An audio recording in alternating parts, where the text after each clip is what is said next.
Les dépistages du VIH et du cancer colorectal étaient déjà possibles bien avant, mais c'est en juillet 2012 que le centre monégasque de dépistage est créé.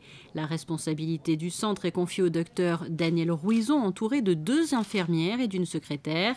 Une équipe qui travaille en étroite collaboration avec le docteur Pasquier, ici aux côtés du conseiller de gouvernement pour les affaires sociales et la santé.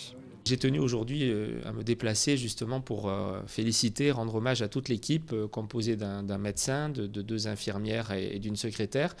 Les résultats sont là. L'année dernière, nous avons eu plus de 2000 personnes qui sont venues se faire dépister, notamment contre le virus du VIH, avec 15% donc d'augmentation de la fréquentation. Et c'est vrai que c'est un élément important d'une politique globale que nous voulons de prévention en santé publique à Monaco.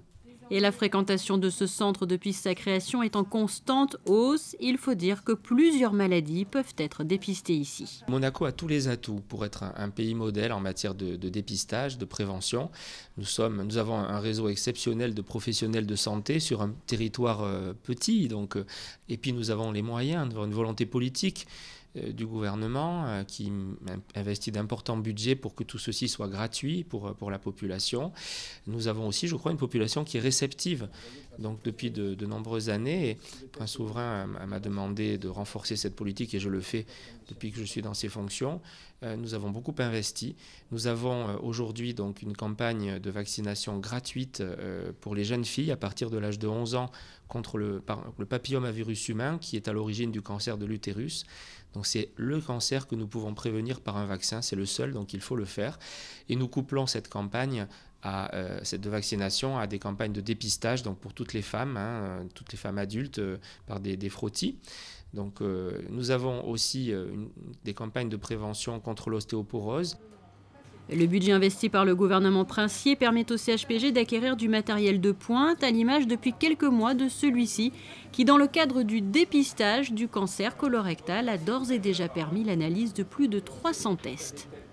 L'innovation en 2016, c'est que nous avons fait venir en principauté les tests les plus performants, beaucoup plus performants qu'avant, qui détectent plus vite, mieux et de manière plus certaine les cancers colorectaux. Et puis pour cela, il fallait un automate nouveau pour interpréter ces tests. Donc depuis le début janvier 2016, nous avons acheté l'automate qui permet justement une exploitation idéale de ces tests. Donc là encore, c'est la garantie. Je crois que depuis le début de l'année, on a pu dépister 10 cancers grâce à cet automate. Donc c'est la garantie de vie sauvée. Et donc je crois que voilà, cet investissement est pleinement justifié. Une politique de prévention qui s'inscrit bien sûr dans la politique de santé globale menée par la principauté. Une principauté citée d'ailleurs par l'OMS parmi les pays où l'on vit le plus âgé. Le modèle monégasque en matière de prévention fait aussi figure d'exemplarité lors de congrès internationaux.